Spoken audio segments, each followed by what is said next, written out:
ये हमारा MS word का पार्ट 6 है। हमने इससे पहले भी पार्ट 5 तक बना रखा है। तो अगर आपको हमारी पहली वीडियोस देखनी है तो मैं इस वीडियो के नीचे डिस्क्रिप्शन में लिंक दे दूंगा, आप जाकर वहां से एक्सेस कर सकते हैं। तो आज की जो ये वीडियो है इसमें हम MS वर्ड में जो इंसर्ट टैब के अंदर जो ये टेबल का ऑप्शन दिया गया है, टूल दिया गया है, इसके बारे में जानेंगे। जैसे कि आप देख सकते हैं मैंने इस प्रकार का एक टेबल जनरेट कर रखा है, उसमें कुछ डिटेल्स भी फिल्ड कर रखी हैं और इसमें एक फॉर्मेटिंग भी कर रखी है। तो हम ये टेबल को किस तरीके से बना सकते हैं हम इसके बारे में जानेंगे। तो नमस्कार दोस्तों, आप सभी का हमारे YouTube channel my smart learner में स्वागत करता हूं। तो चलिए दोस्तों, वीडियो को शुरू से शुरू करते हैं। Let's begin. तो हमें वीडियो शुरू करने से पहले मैं यहाँ पर एक ब्लैंक पेज ले लेता हूँ ताकि आपको समझाने में आसानी हो। ठीक है। तो जैसे ही हम इस इंसर्ट जो टैब है इसमें जैसे ही हम टेबल पर क्लिक करेंगे तो आप देख सकते हैं हमें कुछ इस प्रकार का शो होगा। तो जैसे ही मैं इस पे देखते हैं, जैसे मैं फर्स्ट बॉक्स पे आ रहा हूँ तो इस तरीके का यहाँ पर बॉक्स बन के आ रहा है। जैसे मैं इसको 2 3 जैसे मैं इसको आगे बढ़ते जा रहा हूँ तो इसमें बॉक्स लाइनिंग बढ़ते जा रही है। इसको जो है इसमें इसको हम कॉलम बोलेंगे। जैसे कि आप देख सकते हैं इसमें टोटल 10 कॉलम आ चुके हैं। तो जैसे मैं नीचे करते जाऊंगा इसमें रो भी बढ़ते जाएंगी। ठीक है। तो जैसे कि मैंने इसमें 10 कॉलम और 8 रोज ले लिए हैं। तो मैं आपको बता दूं, पहले तो कुछ लोगों को नहीं पता होता है कि रो क्या होती है और कॉलम्स क्या होती हैं। तो ये जो हमारी हैं ये हमारी कॉलम्स है, ये हमारी कॉलम्स हैं और ये हमारी रोज हैं, ये हमारी रोज हैं। इसको हम रो बोलेंगे और इसको हम कॉलम बोलेंगे। ठीक है, आप समझ गए होंगे इस चीज़ को भी। उसके बाद जैसे कि हमने इसको कर लिया है, मैं इसको पहले कंट्रोल Z करके हटा देता हूँ।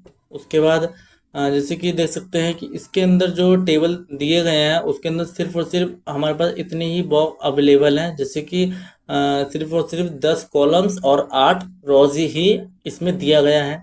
लेकिन अगर हमें और भी इसमें बॉक्सेस चाहिए हो, कुछ हमारे जैसे हम कुछ ऐसा चीज़ हम बना रहे हैं जिसमें और भी बॉक्सेस की ज़रूरत है, और भी इसमें जैसे कि लाइनिंग की ज़रूरत है, हमें और भी तो टेबल है हमें थोड़ा और बड़ा चाहिए, तो उसमें हम कैसे करेंगे। तो उसके लिए हमें क्या करना है, यहाँ पे एक ऑप्शन दिया गया है इंसर्ट टेबल। जो ये इंसर्ट टेबल का जो ऑप्शन है इस पर जैसे ही हम क्लिक करेंगे तो आप देख सकते हैं हमारे सामने कुछ इस तरीके का आ जाएगा। तो इसमें हमें क्या करना है, जैसे कि इसमें लिखा है नंबर ऑफ कॉलम्स, तो हमें कॉलम्स कितने चाहिए। जैसे कि मैंने इसमें लिख दिया कि हमें कॉलम 15 चाहिए। एंड उसके बाद मैंने रोज़ भी लिख दिया, मुझे 25 रोज़ चाहिए। तो देख सकते हैं इसमें 15 कॉलम्स और 25 रोज़ इसमें आ गई है। ठीक है। तो इसमें क्या है, हम कितनी भी ले सकते हैं, जितना हमें नीड है, जितनी कॉलम्स और रोज़ हमें चाहिए हम उनको ले सकते हैं। ठीक है।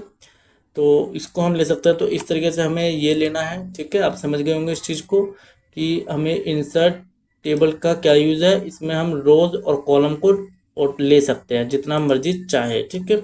तो मैंने इधर क्या किया, अभी मैं 5 कॉलम ले लेता हूँ और रोज़ को मैंने 10 ले लिया है। ठीक है। अब हम इसके बारे में जान लेते हैं जो इसमें दिया गया है, फिक्स्ड कॉलम विड्थ और auto fit to content and auto fit to window, 3 option दिए गए हैं। अब इसके बारे में भी जान लेते हैं। जैसे कि जो पहला ऑप्शन दिया गया है वो दिया गया है फिक्स्ड ऑटो विड्थ। तो अगर मैं इस पे करूँगा, जैसे कि मैंने इधर 1 लिखा तो आप देख सकते हैं, मैं थोड़ा सा पहले इसको इसकी जो कॉलम्स है उसको कम कर देता हूँ, मैं 2 कर देता हूँ। तो अब जैसे ही मैं इसको 1 लिखा तो ये 1 सेंटीमीटर ही से बढ़ेगा। जैसे ही मैंने ओके किया तो आप देख सकते हैं सिर्फ और सिर्फ ये 1 सेंटीमीटर का एक है और दूसरा भी 1 सेंटीमीटर का है।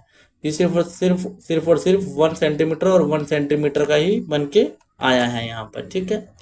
उसके बाद जैसे ही हम सेकंड ऑप्शन पर देखेंगे, अब जैसे कि इधर आप देख सकते हैं इधर ऑटो लिखा है, तो ये ऑटोमेटिक जितना ही हमारे शीट अवेलेबल है जहाँ पर हम इसको टाइप कर सकते हो पूरे शीट पर कवर करके आएगा। ठीक है। अब जैसे ही मैं इसको दोबारा लेता हूँ, जैसे कि मैंने इधर ले लिया है 5 बॉक्स कॉलम्स एंड जैसे कि मैंने 10 रोज ले ली हैं। और उसके बाद मैंने इसको कर दिया ऑटो फिट टू कंटेंट। इस पे जैसे ही मैं क्लिक करूँगा और इसको जैसे ही हम ओके करेंगे तो आप देख सकते हैं कि बिल्कुल छोटे छोटे से बन के आए हैं। जो कॉलम से बिल्कुल छोटे छोटे बन के आए हैं। लेकिन इसका क्या यूज़ है, जैसे कि हमें कुछ टाइप करना है, जैसे ही हम इसमें कुछ टाइप करेंगे तो ये हमारे टाइप करने के अकॉर्डिंग ये अपना साइज ऑटोमेटिक बढ़ा लिया। जैसे कि आप इधर देख सकते हैं, जैसे मैं टाइप करते जा रहा हूँ तो ये ऑटोमेटिक बढ़ते जा रहा है। ठीक है, आप समझ गए होंगे इसको कैसे हम यूज़ करना है। ठीक है, तो जो सेकंड था इंसर्ट टेबल के अंदर, सेकंड ऑप्शन था ऑटो फिट टू कंटेंट, हमने ये भी एकदम प्रॉपर वे में समझ लिया है। उसके बाद हम समझते हैं, ठीक है, उसके बाद हम समझते हैं जो नीचे तीसरा ऑप्शन अवेलेबल है जिसको हम ऑटो फिट टू विंडो। ये विंडो के हिसाब से ऑटो फिट हो जाएगा। जैसे मैं इसको ओके करूँगा, आप देख सकते हैं जितना ही हमारे पास ये जितना ही हम इस पेज पर जितने भी हम जो इसके ये स्पेस छूटा हुआ है, इसके अलावा जितना भी स्पेस है यहाँ पर पूरा पूरा कवर कर रहा है। आप देख सकते हैं यहाँ पर ये पूरी पूरी सीधी लाइन में ही कवर कर रहा है। अब अभी देखिए ये 5 इसमें कॉलम्स बने हुए हैं। ठीक है, अब मैं एक बार आपको और एकदम अच्छे से समझाने के लिए एक बार इसको और करके दिखाता हूँ। जैसे कि मैंने इंसर्ट टेबल पे किया, मैंने इस बार क्या किया, ये जो कॉलम थे 2 लिए हैं और रोज को 10 लिया है। ठीक है, और मैंने ऑटो फिट टू विंडो कर दिया, ओके कर दिया। तो आप देख सकते हैं कि ये जो इसकी सीधी में आया है बिल्कुल, और इसमें 2 थे तो भी देखो कितना ये बड़े बड़े होके आए हैं। ठीक है, लेकिन इसकी बिल्कुल सीधे में ही आया है, इसने इसको पूरा पूरा कवर किया है। ठीक है, आप ये भी चीज़ एकदम अच्छे से समझ गए होंगे। तो जो इंसर्ट टैब है उसके अंदर जो टेबल है उसको हमने समझ लिया कैसे हम टेबल को इंसर्ट करवाना है, और जो इंसर्ट टेबल के अंदर जितने भी हम कैसे हमें बॉक्स लेना है, और इन जो तीनों ऑप्शन है इनके बारे में भी हमने अच्छे से समझ लिया है। ठीक है, तो अब हम चलते हैं कोई ऐसे पहले, तो सेकंड ऑप्शन हमें दिया गया है, वो दिया गया है ड्रॉ टेबल। जैसे ही मैं इस पर क्लिक करता हूँ ड्रॉ टेबल, तो यहाँ पर एक पेंसिल जैसे देख देख सकते हैं, जैसे पेंसिल जैसा बन के आ जाएगा। तो मैं ये अपने अकॉर्डिंग यहाँ पर टेबल को जनरेट कर सकता हूँ, जैसे कि आप देख सकते हैं। ठीक है, यहाँ पर मैं ऑटोमेटिक टेबल है उसको जनरेट कर सकता हूँ जैसे ही मुझे चाहिए। जैसे कि मुझे ये बड़ा सा चाहिए, इधर 2 चाहिए, तो मैंने इसको इस तरीके से मैं कर सकता हूँ अपने अकॉर्डिंग। ठीक है, मुझे जितना बड़ा चाहिए बॉक्स उतना बड़ा मैं यहाँ पे जनरेट कर सकता हूँ, कोई दिक्कत नहीं है। देख सकते हैं जैसा मुझे चाहिए मैं उस तरीके से यहाँ पर एक बॉक्स को जनरेट कर रहा हूँ। ठीक है, आप ये भी चीज़ एकदम अच्छे से समझ गए होंगे। ठीक है, तो अब आगे चलते हैं। जैसे कि ये टेबल के अंदर मैंने ड्रॉ टेबल का ही बता दिया कि हमें टेबल को कैसे जनरेट कर सकते हैं। ठीक है, मैनुअली। उसके बाद इधर एक ऑप्शन दिया गया है जो कि है एक्सेल स्प्रेडशीट। जैसे ही हम इस पर क्लिक करेंगे, आप देखना जैसे मैं इस पर क्लिक करता हूँ एक्सेल स्प्रेडशीट, तो जैसे ही मैंने एक्सेल स्प्रेडशीट पर जैसे ही मैंने क्लिक किया, तो आप देख सकते हैं कि यहाँ पर जो एक्सेल की जो शीट थी वो यहाँ पर ऑटोमेटिक आ चुकी है। हम इसके अंदर कुछ भी टाइप कर सकते हैं, जैसे कि मैंने यहाँ पे कुछ भी टाइप किया एंड देन मैंने यहाँ पे भी कुछ भी टाइप कर दे रहा हूँ ऐसे। ठीक है, आपको समझाने के लिए। ठीक है, मैंने क्या किया यहाँ पे कुछ ना कुछ टाइप कर दिया हर एक कॉलम में। ठीक है, आप देख रहे होंगे मैंने हर एक कॉलम में कुछ ना कुछ टाइप कर दिया है ऐसे। ठीक है, तो आप देख सकते हैं जैसे ही ये एक्सेल की शीट आ गई है, और यहाँ पे जितने भी यहाँ पे ऑप्शन जितने भी आ गए हैं वो सारे सारे जैसे ही हमारे एक्सेल के अंदर जितने भी ऑप्शन अवेलेबल होते हैं एकदम उसी तरीके का आ चुका है, सेम एज इट इज़। ये पूरा पूरा एक्सेल इसी तरीके का होता है। ठीक है, एक्सेल भी इसी तरीके का हमारे पास होता है। तो बिल्कुल हम समझ लो एक्सेल को हम यहाँ पर एक्सेस कर सकते हैं। और जैसे ही मैं इस टेबल के बाहर क्लिक कर दूंगा तो आप देख सकते हैं कि जो हमारी जो ये एक्सेल की जो स्प्रेडशीट थी वो यहाँ पर एक टेबल के फॉर्म में हमारे एमएस वर्ड में आ चुकी है। ठीक है, आप देख सकते हैं ये चीज़। उसके बाद आप ये समझ गए होंगे कि हम एक्सेल एक तरीके से वो हमारे लिए एक्सेल होगा, हम उसमें एक्सेल के तरीके काम कर सकते हैं, और यहाँ पर इसको एज अ एमएस वर्ड में एज अ टेबल यूज कर सकते हैं। ठीक है, उसके बाद यहाँ पर एक चीज़ है, पहले मैं इसको थोड़ा सा एक सेकेंड थोड़ा सा पहले मैं इसको थोड़ा यहाँ से हटा देता हूँ। उसके बाद टेबल में आने के बाद हमने ये सारा चीज़ समझ लिया। उसके एक दिया गया है हमारे पास क्यू टेबल। तो क्यू टेबल्स का जो ये ऑप्शन है इसमें जैसे ही हम देख सकते हैं इसके अंदर काफ़ी सारे पहले से इनबिल्ड टेबल्स हमें प्रोवाइड किए गए हैं। तो हम कोई भी टेबल अगर हमें चाहिए तो हम यहाँ पर यूज़ कर सकते हैं। ठीक है, जैसे कि मैंने इस टेबल को ले लिया है, तो देख सकते हैं कि ये टेबल मैंने ले लिया है। अब इसमें हम कुछ भी चेंजेस भी कर सकते हैं अपने अकॉर्डिंग, जो हमें लिखना है हम यहाँ पर हटा कर जो हमें लिखना है वो हम यहाँ पे लिख सकते हैं। हाँ, अपने अकॉर्डिंग पूरी तरीके से इसको चेंजेस इसमें कर सकते हैं। ठीक है, आप ये भी समझ गए होंगे। ठीक है, तो जैसे ही हम इसमें आएंगे तो क्यूब टेबल दिया गया है। इसके अंदर मैंने आपको बता दिया कि इसको हम लेकर इस टेबल को और हम अपने अकॉर्डिंग इसको चेंज कर सकते हैं। और एक दिख रहा होगा आपको save selection to quick table gallery. अगर हमने यहाँ पर कोई भी टेबल बना रखी है और उसको हम चाहते हैं कि बाद में यूज करें, तो उसको हम अपने इस जो हमें क्विक टेबल दिया गया है यहाँ पर हम सेव भी कर सकते हैं। ठीक है, ये ऑप्शन इसके लिए दिया गया है। ठीक है, तो आप समझ गए होंगे कि जो इंसर्ट टेबल है उसका कैसे हम यूज करना है। ठीक है, तो जैसे ही मैं यहाँ पे एक टेबल ले लेता हूँ, तो आप देख सकते हैं जैसे ही मैं टेबल के अगर अंदर हूँ, आप देख सकते हैं जैसे ही मैं टेबल के अंदर हूँ तो यहाँ पर दो टैब खुल के आ रहे हैं, एक डिज़ाइन और एक लेआउट का। ठीक है, तो हम इनके बारे में भी जानते हैं। जैसे कि जो डिज़ाइन, जैसे कि देख सकते हैं मैं बाहर क्लिक करता हूँ तो यहाँ से वो ऑप्शन यहाँ से हट जाएगा। फिर जैसे ही मैं दोबारा टेबल के अंदर क्लिक करता हूँ तो यहाँ पर वो टेबल दोबारा से आ जाएंगे, सारे सारे ऑप्शंस आ जाएंगे जो कि डिज़ाइन और लेआउट है। ठीक है, तो चलो मैं इसको बताने से पहले आपको इससे बता देना चाहूँगा कि जैसे कि जो ये टेबल है, ठीक है, इसका जैसे कि हमें मैंने ये ले लिया टेबल, तो मुझे इसका जैसे साइज कम ज़्यादा करना है। कोई टेबल में चाहता हूँ बड़ा हो जाए, कोई टेबल में चाहता हूँ छोटा हो जाए। इसके लिए क्या करना है, हमें जो ये टेबल की जो लाइन दी है इस लाइन पर आकर जैसे ही हमारा जो माउस पॉइंटर कुछ इस तरीके का हो जाएगा, हमें माउस का राइट साइड दबा प्रेस करके रखना है, लेफ्ट हैंड साइड प्रेस करके रखना है। उसको हम आगे और पीछे करके छोटा बड़ा कर सकते हैं। ठीक है, ये आप समझ गए होंगे। और मैं आपको एक चीज़ और बता देना चाहूँगा कि जैसे ही आपको दिख रहा होगा ये एक प्लस का, एक प्लस का यहाँ पर साइन है, जैसे ही हम इस पर लाते हैं और इस पर एक बार क्लिक करेंगे तो ये हमारा पूरा टेबल है सेलेक्ट हो जाएगा। ठीक है, अगर हम कंट्रोल ए से करेंगे तो उससे एक दिक्कत आएगी कि जो हमने और भी चीज़ यहाँ पे टाइप की होगी वो सारी सिलेक्ट हो जाएगी। लेकिन अगर हमें सिर्फ टेबल सेलेक्ट करना है तो ये जो एक प्लस का साइन दिया गया है यहाँ पर हम क्लिक करेंगे तो पूरा का पूरा जो हमारी टेबल है वो सिलेक्ट हो जाएगी।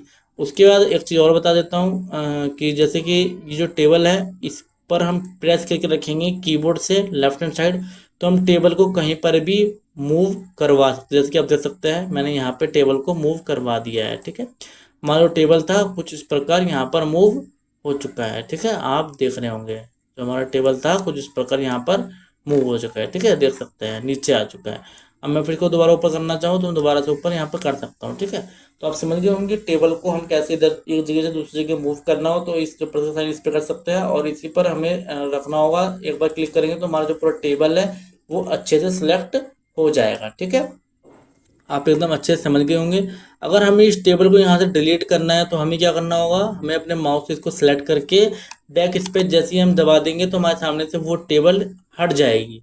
हमें क्या करना है मैं आपको एक और बता देता हूँ। जैसे ही हम इस पर पूरा सेलेक्ट हो चुका है उसके बाद हमें बैक स्पेस अपने कीबोर्ड में बैक स्पेस जैसे ही हम प्रेस करेंगे तो जो ये टेबल था वो यहाँ से हट चुका है। ठीक है, तो आप ये भी चीज़ एकदम अच्छे से समझ गए होंगे। ठीक है, तो अब हम चलते हैं कुछ और चीज़ों के बारे में यहाँ पर एकदम डिटेल में जानते हैं। ठीक है, तो जैसे मैंने बताया था कि टेबल का अंदर जैसे हम क्लिक करेंगे इसके अंदर एक ऑप्शन खुल के आएगा डिज़ाइन, तो इसके अंदर जितने भी ऑप्शन जितने टूल्स दिए गए हैं इनके बारे में जानते हैं। ठीक, तो चलो उसके लिए मैंने एक यहाँ पर टेबल प्रिपेयर कर रखी है।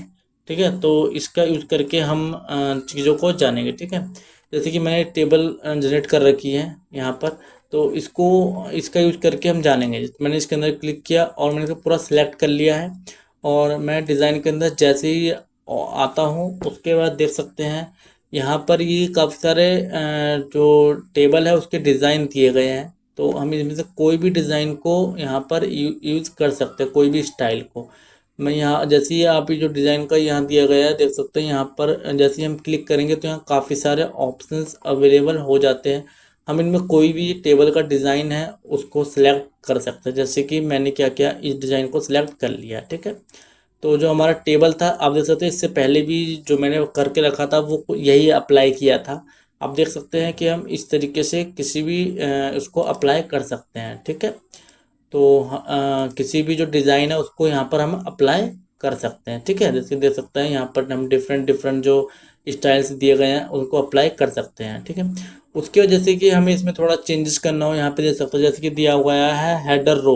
अगर हमें हेडर रो से जो इसको हाईलाइट हो रखा है इसको हटाना है तो इसको जैसे हम इस पर टिक से हटाएंगे तो जो हमारा हेडर था वो नॉर्मल हो चुका है, जो हाईलाइट था वो नहीं है। ठीक है, उसके बाद जैसे कि ये टोटल रो है, जो टोटल रो है जैसे हम इस पर क्लिक करेंगे तो जो हमारी रो है वो भी एकदम हाईलाइट हो जाएगी। ठीक है, उसके बाद जो फर्स्ट कॉलम है, जो फर्स्ट कॉलम पे जैसे मैं टिक से हटाऊंगा तो हमारा फर्स्ट कॉलम भी नॉर्मल हो जाएगा। यहाँ से भी जो हाईलाइट हुआ था एकदम वो हट जाएगा। जैसे मैं दोबारा क्लिक करूँगा दोबारा से ये आ जाएगा, ठीक है।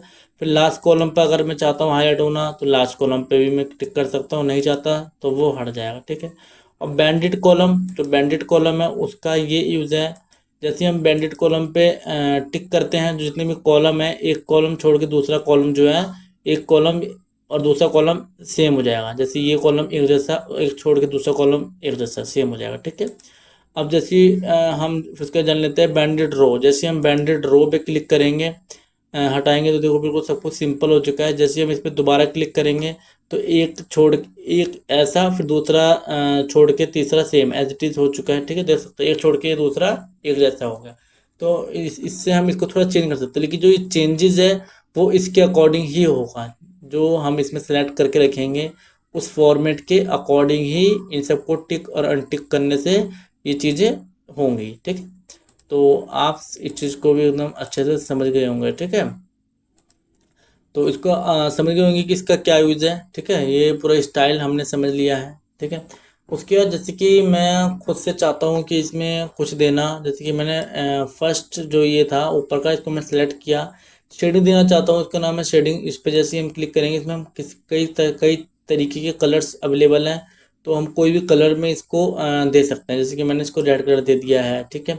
उसके बाद मैंने ये नीचे वाले सेलेक्ट किए और मैंने इनको मान लीजिए मैंने इनको ये कलर दे दिया नीला, सॉरी वो, जैसे कि आप देख सकते हैं कि मैंने इस पे भी कलर कर लिया है, ठीक है। इस तरफ में अब जैसे कि मैं इस इनको चाहूँगा कि कुछ किसी और तरीके का देना, तो मैं इसकी शेडिंग अलग तरीके से कर दूंगा। तो इस तरीके से मैं इसको शेडिंग भी दे सकता हूँ, ठीक है, जैसे कि आप देख सकते हैं, ठीक है। उसके बाद इधर ऑप्शन कुछ दिए गए हैं, जैसे कि बॉर्डर के बारे में। जैसे कि मैं इस पर क्लिक करता हूँ बॉर्डर, तो इस पर जैसे कि हमें चाहिए bottom border, top border, left, सारे ऑप्शन दिए गए हैं। जैसे कि मैं नो बॉर्डर क्लिक कर दूंगा तो इसमें कोई भी बॉर्डर नहीं शो करेगा, ठीक है। इसके लिए मैं एक प्लेन टेबल ले लेता हूँ, जैसे कि मैं इसको बैक जाके थोड़ा प्लेन कर लेता हूँ। जितने भी मैंने इसमें चीज़ें अप्लाई की थी वो सारी चीज़ें इसमें हट जाएंगी, ठीक है। तो अब हम इसमें देखेंगे जो बॉर्डर है, फिर इसको हमें सेलेक्ट करना है। उसके अंदर आने के बाद एक सेकेंड, पर इसके अंदर आने के बाद इसको हमें सेलेक्ट करना है, और के अंदर डिजाइन का जो ऑप्शन है इसके अंदर आने के बाद जो बॉर्डर है उसको, जैसे कि मैं कई सारे ऑप्शन दिए गए हैं, no border, all border, outside border, inside border. तो जैसे कि मैं इसको कर देता हूँ नो बॉर्डर, तो यहाँ पर वो देख सकते हैं कोई भी बॉर्डर नहीं है, बिना बॉर्डर के ये हो चुका है, ठीक है। तो अब जैसे कि मैं इसको चाहूँ, मैं इसको देना चाहूँ कि ऑल बॉर्डर, तो मैंने इस ऑल बॉर्डर पे क्लिक कर दिया है, ठीक है, ठीक है। तो देख सकते हैं इसमें कुछ इस प्रकार के बॉर्डर्स आ रखे हैं, ठीक है। उसके बाद जैसे कि ये जो ऑप्शंस यहाँ पर है, जैसे कि मैं यहाँ पे चाहता हूँ कि इस जो बॉर्डर है इसका कलर कुछ रेड हो जाए, और ये दिया गया है, ये जो दिया गया है किस स्टाइल का हमें, सॉरी ये जो दिया गया है कि हमें किस तरीके का जो बॉर्डर है वो चाहिए, जैसे कि मैंने इस तरीके का बॉर्डर ले लिया है। अब इसमें हमें उस बॉर्डर की हम मोटाई कर सकते हैं, जो जितना हमें चौड़ा वो बॉर्डर चाहिए, ठीक है। तो उसके बाद फिर हमें ऑल बॉर्डर कर देंगे। देख सकते हैं कि जो हमने इसमें रेड कलर लिया था और जिस तरीके का बॉर्डर लिया था वो इस तरीके के बॉर्डर यहाँ पर अप्लाई हो चुके हैं, ठीक है। तो ये चीज़ हम बिल्कुल अच्छे से समझ गए होंगे आप लोग, ठीक है। तो हम मैंने आपको बता दिया कि ये बॉर्डर का क्या यूज़ है, ये सारी चीज़ें जितनी भी हैं इनका क्या यूज़ है, और जो स्टाइल था हम वो किस तरीके से ले सकते हैं। अलग अलग इसमें डिफरेंट डिफरेंट स्टाइल्स अवेलेबल हैं, हम इनका यूज कर सकते हैं। उसके बाद जैसे ही हम इसको मैं इसको पूरे को सिलेक्ट कर लेता हूँ। उसके बाद जैसे ही मैं इस पर जितने भी फॉर्मेटिंग अप्लाई की है, मैं इसको अगर चाहता हूँ कि सब हट जाए, तो हमारे पास एक यहाँ पर ऑप्शन दिया गया है, इस पर हमें आना है। यहाँ दिया गया है प्लेन टेबल, जैसे मैं प्लेन टेबल पे क्लिक कर दूंगा तो इधर जितनी भी फॉर्मेटिंग यहाँ पर अप्लाई हो रखी थी वो सारी की सारी यहाँ पर हट जाएगी, ठीक है। तो आप समझ गए होंगे। तो आज की वीडियो में इतना ही रखते हैं। अगर आपको हमारी वीडियो से कुछ वैल्यू मिली हो, आपको लग रहा हो कि हमारी वीडियो से आपको सीखने को मिला है, तो हमारे चैनल को सब्सक्राइब कीजिएगा और बेल आइकन को प्रेस कीजिएगा, नोटिफिकेशन को भी ऑन कर लीजिएगा। अपने दोस्तों के साथ इसको लाइक भी कीजिएगा, अपने दोस्तों के साथ इसको शेयर भी कीजिएगा। तो आज की वीडियो में इतना ही। चलिए दोस्तों, जय हिंद, जय भारत। अगली वीडियो में मिलेंगे बहुत जल्द।